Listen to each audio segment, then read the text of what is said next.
You guys, we need to talk about the canceled podcast girls.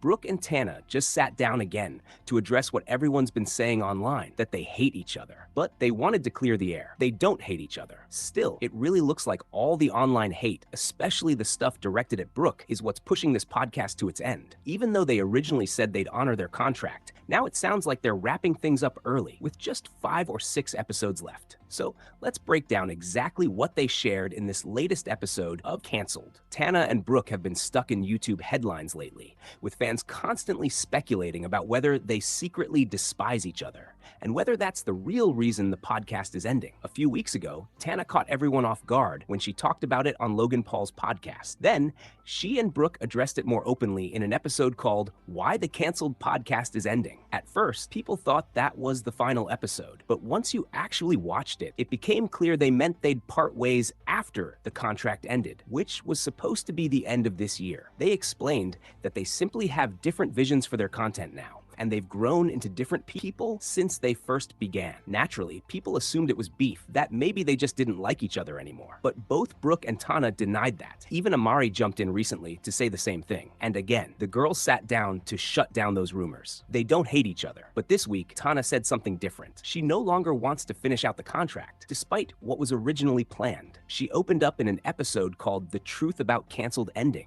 where she got emotional, saying she's truly unhappy and doesn't want to keep going until year's end. Tana also talked about how she dreaded coming back to LA after being in Hawaii. She said the podcast just isn't something she wants to continue anymore. I don't know. I think that I was looking at the embodiment of strength being like seeing this contract through. And I came to the conclusion that like, I don't want to see this contract through. Mm-hmm. And and then I go online and I see all these edits of us like once just like so. Dude, the one that, you know, the one. Yeah, because it's like, it was that, and that is the truth. She talked about seeing the most vile things written about her online and how the peace she felt in Hawaii gave her a clearer perspective. Seeing people say the most vile shit.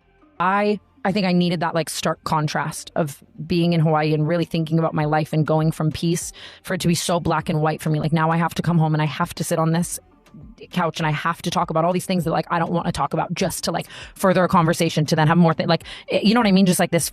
Yeah, to invite more of what you're trying to get away from. And now I have to come home, sit on this couch and talk about all these things I don't want to talk about, just to keep a conversation going, only to invite more of what I'm trying to get away from. She also reflected on the time she and Brooke sat down a few weeks ago. First thing that sucks is I honestly really thought that when we filmed that episode, and like, forgive me, I'm like literally panic central over here. But when we filmed that episode where we were talking about how it's coming to a close in the fall, mm-hmm. I genuinely, and this is just some finger off the pulse, thought it would make things better. You know what I mean? Yes, I do know what you mean. Obviously, it just didn't. And like the internet is so much right now. And like I've really been like so off my phone in Hawaii and like so happy. And then like the day before I had to leave, I opened my phone and like really got on it and started thinking about the things I had to do and like thinking about coming to do this podcast. And like I was just like so overwhelmingly sad. To check in on how they were feeling about the podcast. It might have seemed helpful, but for her, it had the opposite effect. She said it's honestly sad how something that once felt fun has become something so heavy. She and Brooke clarified that when they said the podcast was hard, they weren't talking about just showing up and recording for an hour. They were talking about the mental toll, reading those comments, seeing people rip them apart. That's what's exhausting. Tana doesn't feel like anything can fix the podcast at this point. This is the most, easy and privileged, like easy job in the world. Sitting down for an hour, that part of it is easy. Talking to each other, that part of it is easy. Like, I love that aspect of the job. It is mentally just so exhausting and taxing, and like it's impossible to understand if you haven't experienced it, in my opinion. She doesn't think it can be saved, not from all the drama that's come to define it, and that's why she doesn't want to stick it out. She's just done with this world of canceled. Brooke, on the other hand, isn't fully ready to let go just yet. I'm so drama free, and that's what I want to be. You know what I mean? And it's just like, unfortunately, I don't think there's any world where anything can be like rebranded or repaired to be genuinely just drama free and happy. There's no world where like anything just gets better like that. Like, it's gonna take like time and stepping away. And I also think that it's obviously I've always said you and I have undeniable chemistry, and I'm so excited to showcase that in different ways. But I just like, yeah, this commitment and this world, the world that around canceled is just no longer for me. And I have to just like radically accept it. And I think that I'm realizing that strength for me is like putting my foot down and ending it. And like, yeah, I don't know. It does make me, you know, like sad and nostalgic and stuff. Like, but she's trying to stay positive. Still, it's clear the negativity, especially the kind Brooke receives, has built this heavy, toxic energy around the podcast. It's like I'm trying to look at it again as a positive, which I know for a lot of people it's not a positive. And like, it's not a positive for me either. It's not a positive for you, but like, so much comes of like of letting go of things, like especially like before you necessarily feel like you're 100% ready. I know you feel 100% ready. I feel a little bit more apprehensive, obviously. it's not that. I think that I wrestled with it. You know, I was trying, like I'm saying, I think I was thinking that the embodiment of strength was staying in the contract and seeing it through. And then I think that I had to realize it's so easy to stay in something that you know so well. But I no longer feel at home in this in the way that I did for so long. I just have no choice. Like, you know what I mean? Like, I have no choice.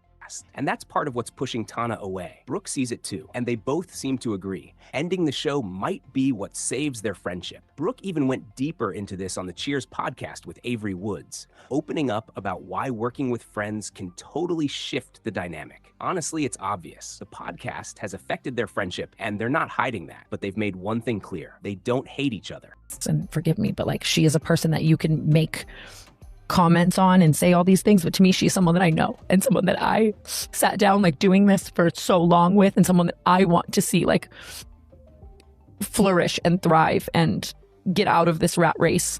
I also just, I want that for us. I want to get coffee and laugh and like almost get back to so many ways that we were. And me too. I feel like it's, to me, I said this on another podcast today, but it's just like, thank you, like no amount of, you know, money or whatever like there is to gain from like doing this is worth like what I feel like we've lost, you know what I mean, like as a, I don't want to say like a consequence or like as a result of canceled, but like we don't, I just like, you're just like way more important to me than this, you know what I mean? yeah, I agree. And like I love it. It's not about the people. I love, no, 100%. It's just like, it's almost like, it's like one, it feels to me like one big, like it's hard. I like almost personify. I've told you this before, but it's like, I can't, it's hard for me to see it as like some people and some people. Like I figure like this is what the common opinion is. And so that is what they think. Like, you know, you're right. Cause at this point, I think staying in it is so untrue to myself, because the only reason I would stay in it was to like reach a goal or for money or to like prove a point. Like all of the reasons that I would stay in it are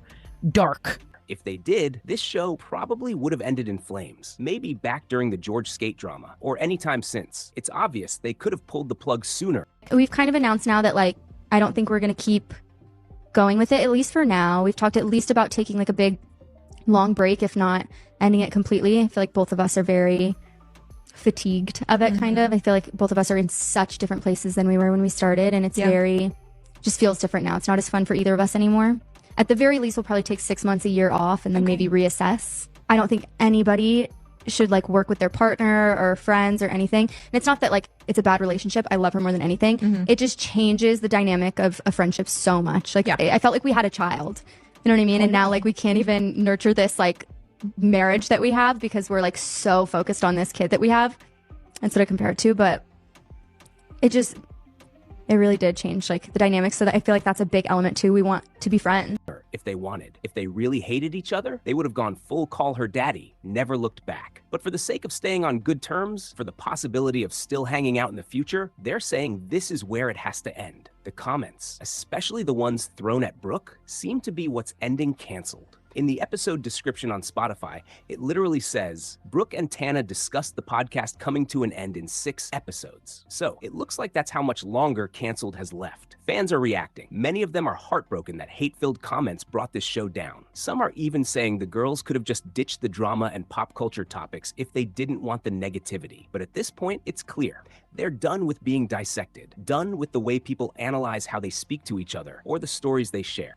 Just no longer serving our growth. It's definitely not good for my mental. None of this is good for my mental. You know what I mean? Like, I'm overwhelmingly mentally unstable with no outside influences. So adding, you know what I mean, like all of that in on top of like what I already deal with is just like I can make it work sometimes and I cannot make it work right now. And I want you to be able to genuinely fuck your phone and it not be a part of your job and a part, you know what I mean? Like a part of your life, and then come and do the things that you want to do. They need a clean break, a reset, both for their friendship and their public image. And ending the podcast seems to be the only way to make that happen. So that's where things stand right now with Canceled, and why it's wrapping up sooner than anyone expected. Let me know your thoughts down in the comments. Love you all so much, and I'll see you in the next video. Bye, guys.